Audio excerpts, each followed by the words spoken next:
Shalom saudara sekalian, kita bertemu kembali di Renungan Harian dalam Bahasa Indonesia dari Covenant City Church. Saudara, setiap kita tentu rindu untuk bisa sungguh-sungguh lebih lagi mengalami terang dan kuasa Injil itu di dalam hidup kita. Kita tentu rindu agar berita Injil yang telah memanggil kita dan kuasanya yang telah menyelamatkan kita itu sungguh-sungguh menerangi hati dan hidup kita. Nah, konkretnya sebenarnya apa artinya hidup yang diterangi oleh kuasa Injil tersebut? Hari ini kita akan melihat satu bagian dari ayat Alkitab terkait hal itu yang diambil dari surat 2 Korintus 4 ayat 16-18. Demikian firman Tuhan. Sebab itu kami tidak tawar hati, tetapi meskipun manusia lahiriah kami semakin merosot, namun manusia batinnya kami dibaharui dari sehari ke sehari. Sebab penderitaan ringan yang sekarang ini mengerjakan bagi kami kemuliaan kekal yang melebihi segala-galanya, jauh lebih besar daripada penderitaan kami. Sebab kami tidak memperhatikan yang kelihatan, melainkan yang tak kelihatan. Karena yang kelihatan adalah sementara, sedangkan yang tak kelihatan adalah kekal. Nah saudara, kalau saudara baca di dalam ayat-ayat sebelumnya, Paulus mendeskripsikan bagaimana terang Injil tentang kemuliaan Kristus yang dimilikinya itu, yang dia ibaratkan seperti harta rohani di dalam bejana tanah liat, itu sungguh nyata menjadi sumber kekuatan di dalam pelayanannya. Kita tahu Paulus dipakai Allah dengan luar biasa dalam pelayanan pemberitaan Injil, namun dia juga mengalami aniaya yang sangat hebat, sekaligus pada saat yang sama mengalami kekuatan yang supranatural dari Allah, sehingga ia bisa menanggung semua penderitaan itu. Di ayat 7 sampai ayat 9, ia memberikan kontras antara kesusahan yang dialami dengan responsnya terhadap kesusahan tersebut. Ia mengatakan bahwa dirinya ditindas namun tidak terjepit. Ia habis akal namun tidak putus asa. Ia dianiaya namun tidak ditinggalkan sendirian. Ia dihempaskan namun tidak binasa.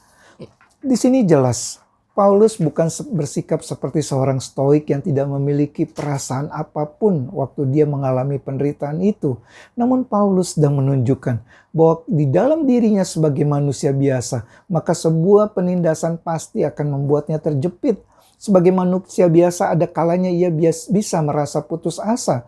Sebagai manusia biasa, penganiayaan bisa membuatnya merasa ditinggalkan sendirian. Namun terang Injil tentang kemuliaan Kristus itu begitu kuat menyinari hatinya, sehingga dia bisa merespons dengan tepat setiap penderitaan itu tidak menyurutkan semangatnya dalam memberitakan Injil. Nah, dalam hal ini saudara sekalian, terang Injil dan keyakinan akan kuasa kebangkitan Kristus itu bukan membuat Paulus menjadi orang yang tidak memiliki emosi apapun, namun membuatnya bisa memiliki satu perspektif hidup yang tepat dalam menyikapi dan memandang segala hal yang dialaminya. Seperti apa perspektif yang berdasarkan Injil itu? Kita lihat ada 3 di sini. Yang pertama di ayat 16.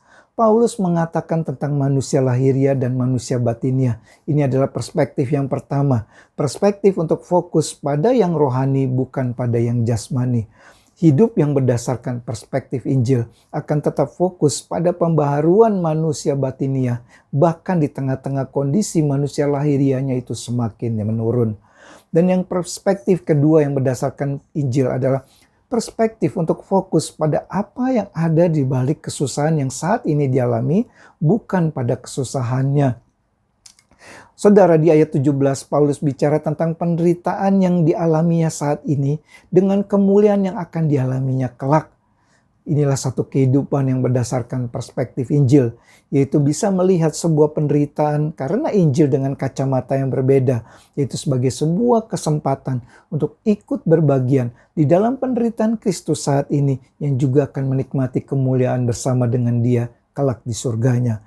Dan perspektif yang ketiga dari perspektif hidup yang diterangi oleh Injil adalah perspektif untuk fokus pada realita yang kekal daripada yang temporal.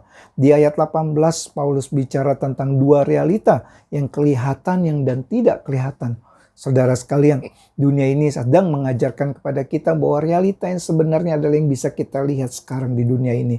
Namun orang yang hidupnya berdasarkan perspektif Injil akan tahu realita yang sesungguhnya adalah realita yang nanti. Dan dia bisa melihat kehidupan saat ini berdasarkan realita yang kekal itu.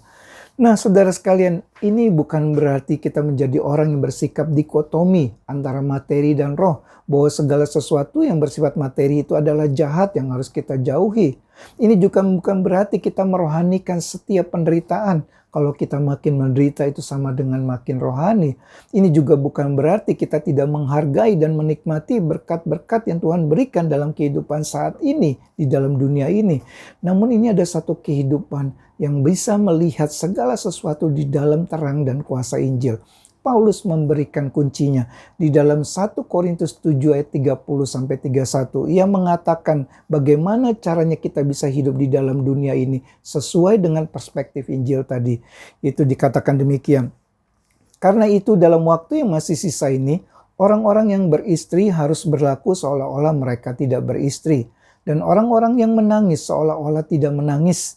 Dan orang-orang yang bergembira seolah-olah tidak bergembira. Dan orang-orang yang membeli seolah-olah tidak memiliki apa yang mereka beli. Pendeknya, orang-orang yang mempergunakan barang-barang duniawi seolah-olah sama sekali tidak mempergunakannya. Sebab dunia seperti yang kita kenal sekarang akan berlalu. Demikian firman Tuhan.